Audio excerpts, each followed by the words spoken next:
petite vidéo de news. J'en ai pas encore fait cette semaine parce qu'il y avait eu beaucoup de vidéos à faire. Et du coup, voilà, enfin, l'occasion se présente. Et donc, on commence tout de suite sans perdre de temps. Taika Waititi, on se détend. Personne ne saute par la fenêtre. On va parler de Taika Waititi. Oui, bon, c'est vrai, non, s'il n'y a pas que des bonnes news. Bon, on sait déjà qu'il, voilà, son Star Wars, du coup, devrait normalement rentrer bientôt en production, il semblerait, alors qu'on nous en a pas du tout parlé à la Star Wars Celebration. Donc c'est un peu bizarre comme news déjà. On sait aussi qu'il est sur un projet pour adapter l'Incal. Voilà, une BD culte. Ça fait peur aussi. On sait aussi qu'il va s'occuper d'Akira, ce qui fait peut-être même certainement encore plus peur pour le coup. Mais en plus, il va aussi adapter Clara et le Soleil, adaptation du roman éponyme de Kazuo Ishiguro, prix Nobel de littérature. Et donc c'est selon Deadline, Taika Waititi sera en pleine négociation avec Sony pour être à la tête du projet. Donc voici le pitch du roman. Clara est une amie artificielle, un robot conçu pour tenir compagnie aux enfants et aux adolescents. Derrière la vitrine du magasin où elle se trouve, Clara passe ses journées à étudier le comportement des passants. Elle espère que l'un d'entre eux s'arrête et la choisisse. Mais, quand l'occasion se présente enfin, Clara va vite déchanter. Et donc il y a un premier jet du scénario qui a été écrit par Davy Waller, qui est la créatrice de la série Miss America. Et donc voilà, il semblerait que c'est pas sans... Bah évidemment, c'est pas sans rappeler Heure de Spike Jonze. À voir, en vrai, ça reste, enfin c'est un bon réal, Taika Waititi. J'ai détesté Love and Thunder, comme pas mal de monde, pas tout le monde, hein, mais comme pas mal de monde. Mais voilà, c'est comme un réal qui a du talent, et j'espère qu'il arrivera de nouveau à me convaincre, et à convaincre les gens avec ses prochaines réalisations, même si je dois avouer que je flippe un petit peu quand même ma race. Du côté de Netflix, ils vont bosser à nouveau avec Adam McKay. Qui est Adam McKay? C'est tout simplement le réalisateur, entre autres, d'Anchorman avec Will Ferrell, de The Big Short, de Vice, mais aussi de Don't Look Up. Donc Don't Look Up qui était sorti en 2021 sur Netflix, qui est du coup le deuxième film ayant cumulé le plus d'heures vues de tous les temps sur Netflix lors de ses 28 premiers jours. Du coup, bah, bien évidemment, Netflix veut retravailler avec lui. Et pour ça, eh ben, selon Deadline, on nous confirme que Netflix a acquis les droits de distribution de son prochain film, qui s'appellerait donc Average 8, Average Build. Comme à son habitude, Adam McKay devrait livrer un long métrage loufoque, le tout avec un casting de véritables stars à en croire le pitch. Et donc le pitch, un tueur en série, joué par Robert Pattinson, fait appel à une lobbyiste, interprétée par Amy Adams, pour changer les lois et lui permettre de tuer plus facilement. Alors qu'un policier à la retraite, Robert Downey Jr., continue d'enquêter sur ces meurtres, le tueur en série décide de devenir une figure publique, tout en cachant ses vraies intentions. Il y aura aussi Forest Whitaker dans le casting, qu'on a pu voir dernièrement dans Andor, évidemment. Et donc son rôle à lui, Forest Whitaker, n'a pas encore été dévoilé. Donc, curieux de voir ce que ça peut donner. Le pitch est assez barré. En tout cas, il y a pas mal de très bons acteurs. Donc voilà, très curieux de voir ce que ça peut être. Gladiator 2. Alors ça continue. Les castings, ça continue. Il est en forme, le Ridley Scott, là, il appelle du monde. Et donc, si Paul Mescal, nouvelle coqueluche d'Hollywood, incarne le personnage principal, Denzel Washington et Barry Keoghan seront aussi de la partie, tout comme Jimon Hounsou qui jouera à nouveau le gladiateur Juba.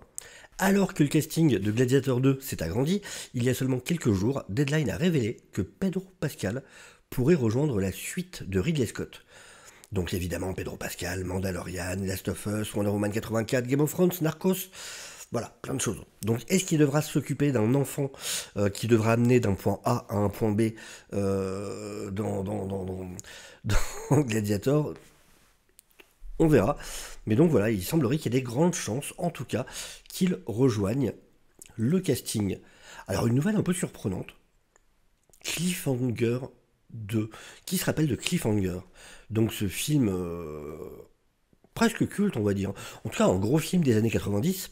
Avec bien sûr Monsieur Sylvester Stallone, Sly, et donc il semblerait qu'une suite soit en préparation.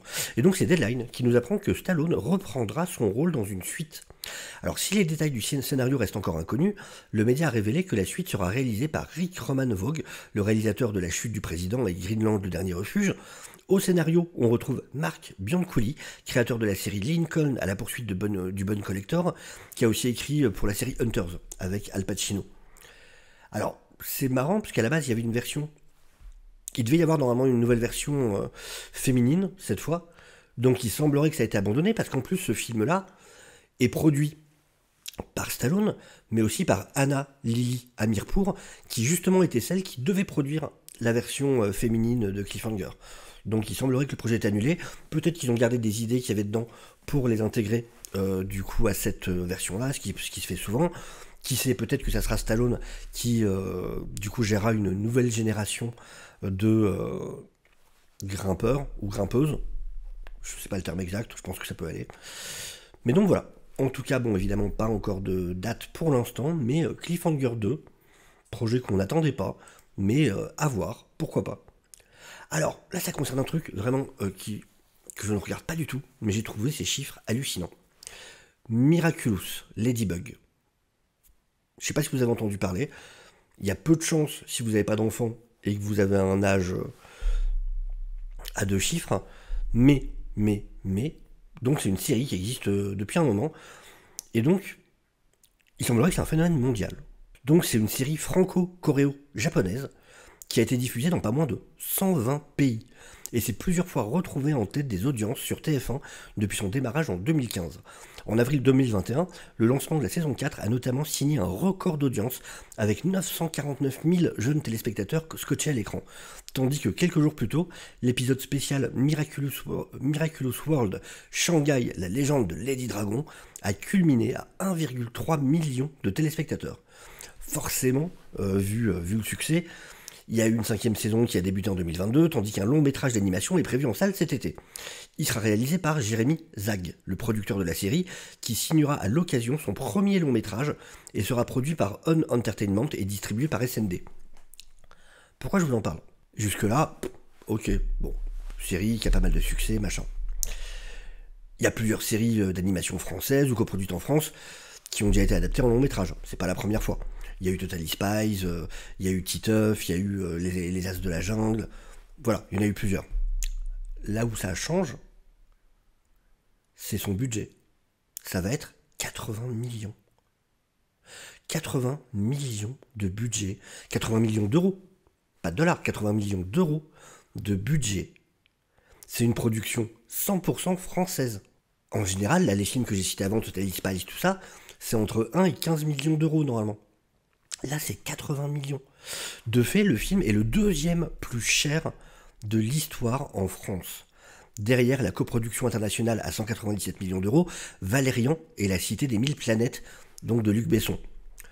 Miraculous, le film, est donc plus cher que n'importe quel autre poids lourd français. C'est plus cher qu'Arthur et les Minimois, qui avait coûté 68 millions. Même les films Astérix, Astérix aux Jeux Olympiques, c'était 74 millions. Là, c'est 80 millions. C'est un truc de dingue. C'est un truc de dingue. Du côté de l'animation, le fossé est encore plus large. Le long métrage le plus cher jamais produit étant jusqu'ici Le Petit Prince pour 60 millions d'euros. Loin devant Astérix et Le Secret de la Potion Magique, 33 millions d'euros. Ou Pourquoi j'ai pas mangé mon père, 31 millions d'euros. Même Pas de patrouille. Pas de patrouille, c'est un gros truc, Pas de patrouille. 26 millions de dollars le budget. 26 millions pour le film. Là, on est à 80 millions. Je trouve ça cinglé. Alors, j'ai jamais vu, mon perso. Je trouve ça moche comme pas possible et visuellement, je trouve ça hyper laid. Donc, peut-être que l'histoire est géniale, mais juste visuellement, moi, ça m'arrache les rétines. Donc, je ne peux pas regarder ça. Mais je trouve ça fou. 80 millions pour ce film. En tout cas, hallucinant. Du côté de The Last of Us saison 2, les producteurs, enfin les showrunners, donc là c'est Craig Mazin qui du coup nous parle de la saison 2 et qui nous dit: nous avons adapté ce que nous voulions adapter, de la manière dont nous voulions l'adapter. C'est beau. Nous sommes restés proches du matériau d'origine. Parfois, nous nous en sommes éloignés, mais ce processus a très bien fonctionné. Donc, nous ne changeons pas du tout ce processus. Nous allons continuer à repousser les limites de différentes manières. Ce sont nos acteurs qui vont devoir repousser le plus leurs limites, à mesure qu'ils vieillissent, que le temps passe, qu'est-ce que cela signifie pour eux physiquement dans leur corps. Car oui, ton corps change. Comment se déplace-t-il? Comment se battent-ils? Et que se passe-t-il quand le monde devient de plus en plus physique et dangereux? Nous allons aussi pousser plus loin les techniques que nous utilisons. Nous avons tellement appris, notamment en ce qui concerne les infectés, et comment mieux exécuter leurs séquences. Donc, nous allons simplement continuer de mettre la barre de plus en plus haut. Donc voilà, je suis impatient. J'avais été un petit peu déçu par le final, clairement, de la saison. Mais ça reste une excellente série. Vraiment une très bonne série. Je suis vraiment curieux de voir comment ils vont gérer cette deuxième saison. Très très très curieux pour le coup. Du côté de la série Alien, la série a trouvé une de ses héroïnes, un de ses personnages principaux. Et donc, ils ont choisi Sydney Chandler. Donc c'est une jeune femme qui a eu une très courte carrière pour le moment, mais a tout de même joué dans Pistol, la mini-série du réalisateur de Trainspotting, sur le groupe punk culte des Sex Pistols. On a également pu la voir dans Don't Worry Darling aux côtés de Florence Pugh et de Chris Pine, mais même si son CV est pour le moins court, il en demeure pas moins plutôt très classe, du coup, très clairement. Concernant la série, peu de détails ont été révélés, on sait cependant qu'elle devrait se passer avant les événements du premier film, mais surtout qu'elle se déroulera sur Terre. Ce qui sera du coup la première pour le xénomorphe, si on compte pas les aliens versus Predator. C'était sur Alien, la résurrection, où il y avait une fin alternative qui se passait sur Terre, où on voyait même la tour Eiffel, c'était Jean-Pierre Jeunet à la réalisation, mais c'était Sigourney Weaver qui arrivait sur Terre, et elle trouvait la Terre détruite, justement, envahie par les xénomorphes. On passe ensuite du côté de la série, créée par un certain Jason Momoa. Pour Apple TV+, la série c'est Chef of War. Donc c'est un récit historique. Chef of War se déroulera autour des années 1800 et racontera l'histoire de l'unification d'Hawaï grâce au personnage de Kayana, chef de guerre incarné par Momoa. Ce passage de l'histoire d'Hawaï, l'acteur d'origine hawaïenne par son père, y tient particulièrement et souhaite la raconter du point de vue des autochtones. Interviewé par le magazine Men's Health, Jason Momoa a partagé son excitation à l'idée de mettre en scène ce récit. Et donc, citation, « C'est mon saint Graal, mon bébé et mon rêve. C'est comme mon Braveheart ou Danse avec les loups. Je n'aurais jamais pensé que ça serait aussi gros. C'est la chose la plus difficile et la plus exigeante que j'ai faite. C'est le dernier grand rêve qu'il me reste. Aucun autre rôle n'a cette signification. C'est mon hommage à mon peuple. Nous avons tellement de belles histoires à Hawaï que personne ne connaît. Tout ce qui m'importe, c'est de bien faire pour mon peuple. Cette série, c'est pour les enfants autochtones qui grandissent en sachant que nous étions des guerriers, d'où nous venons et qui comprennent qu'un langage nous a été arraché. Comme la plupart des tribus indigènes, tout nous a été volé. » Je suis curieux. Du coup, donc Jason Momoa qui est vraiment la création de la série, c'est du Apple TV+, donc j'ai plutôt tendance à avoir confiance. Je me dis qu'ils ont dû bien l'entourer, connaissant Apple. Et j'aime bien ce principe, voilà, quand c'est des... On parle souvent de toutes ces histoires de diversité et tout ça, et j'aime bien quand c'est vraiment voilà, des personnes qui vont raconter leurs propres histoires.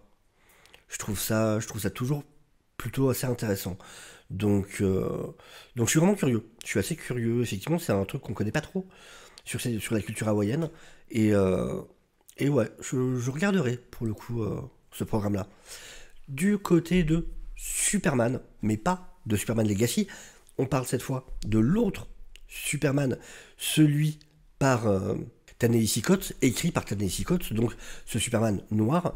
Donc interrogé au micro de Gizmodo, James Gunn a annoncé que le film pourrait toujours voir le jour, malgré les reboots du DCU.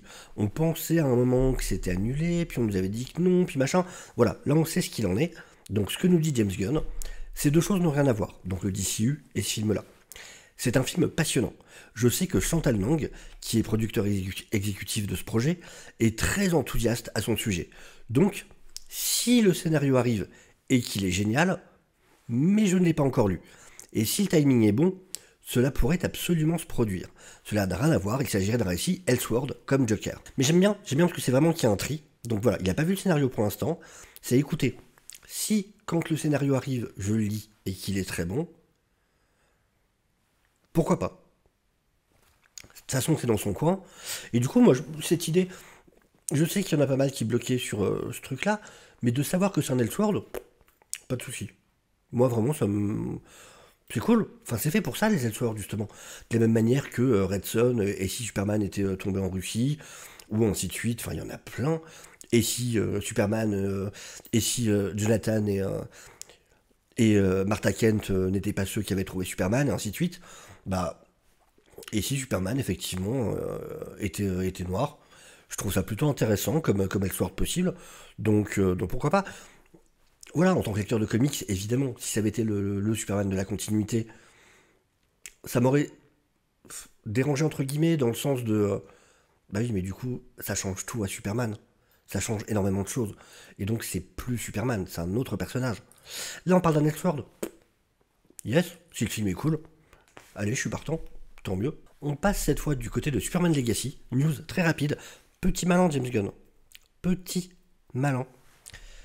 On apprend que quelques jours avant la grève des scénaristes, eh ben James Gunn a fourni son script.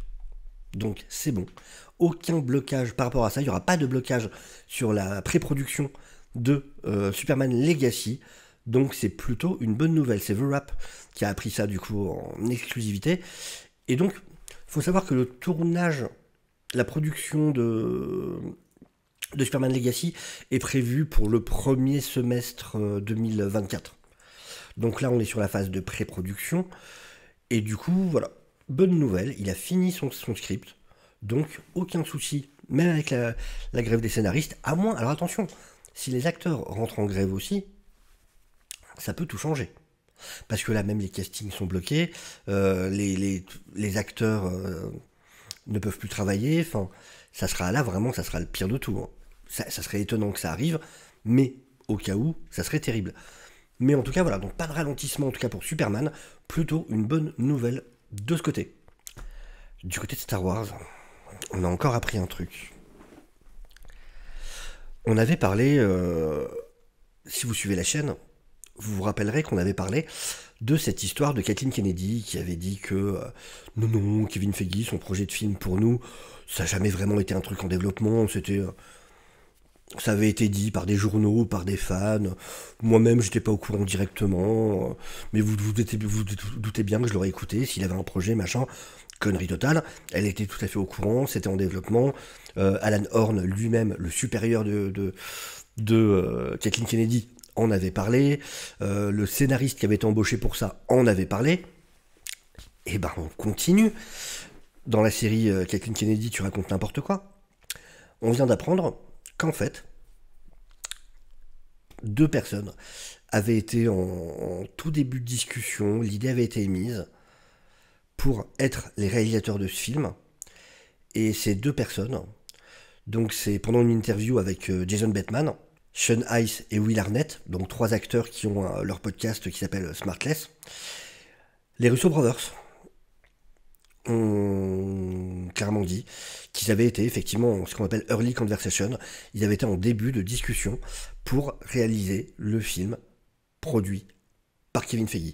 On aurait eu un film produit par Kevin Feige, réalisé par les Russo Brothers, Star Wars.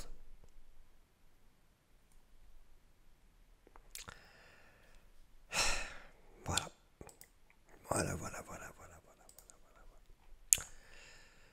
Du côté des rumeurs, alors, de toute façon, j'ai l'impression que tout le monde, absolument tout le monde, a été casté pour ce film. On continue avec les castings de Fantastic Four, les rumeurs. Et donc, alors, cette fois, la nouvelle rumeur, ça serait que Margot Robbie serait la nouvelle Susan Storm, Sue Storm. Donc là, c'est selon Daniel Richman. Vraiment, j'ai l'impression que tout Hollywood, en fait.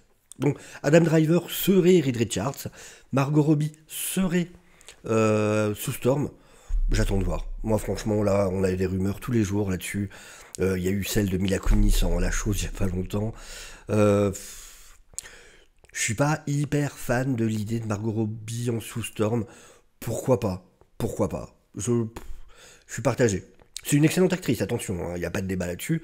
Maintenant, est-ce que je la vois vraiment dans ce rôle-là? Déjà, Adam Driver, j'ai du mal en Reed Richards comme ça. Mais plus j'y pense et plus je me dis, il peut vraiment avoir l'attitude, il peut vraiment avoir un truc. Donc bon. Et enfin, pour finir, on a eu une estimation du budget de The Flash, qui s'élèverait à 220 millions, ce qui en ferait un des films les plus chers que DC est sorti. Honnêtement, on nous avait déjà dit environ 200 millions, et ça paraît peu, 220 millions, vu tous les reshoots qu'il y a eu. Perso, ça me paraît très peu. Moi, franchement, si je devais miser, je miserais plutôt sur du haut, du très haut 200 millions. Ça veut dire du 270, 280 millions. Surtout à cause de tous les reshoots. Parce qu'il y en a vraiment eu énormément. Énormément. Donc 220 millions, qu'on soit passé de 200 à 220 millions, perso, ça me paraît peu. Faut savoir que du coup, ça en fait le 6e plus haut budget. Sachant que dans l'ordre, on a Justice League avec 300 millions, Batman vs Superman avec 300 millions, Black Adam avec 260 millions, The Dark Knight Rises avec 250 millions, et Man of Steel avec 225 millions. Vous vous rendez compte que Man of Steel a coûté 225 millions, alors que Black Adam en a coûté 260. C'est ouf, hein. C'est ouf. Man of Steel a coûté bien moins cher que Black Adam. Comme quoi, hein, tout est une question de talent. C'est assez fou. Mais en tout cas, voilà pour les news d'aujourd'hui. J'espère que ça vous aura plu. En tout cas, n'hésitez pas à liker la vidéo, à vous abonner, à partager. Tout ça aide énormément. Et sur ce, je vous dis à très bientôt. Ciao, ciao.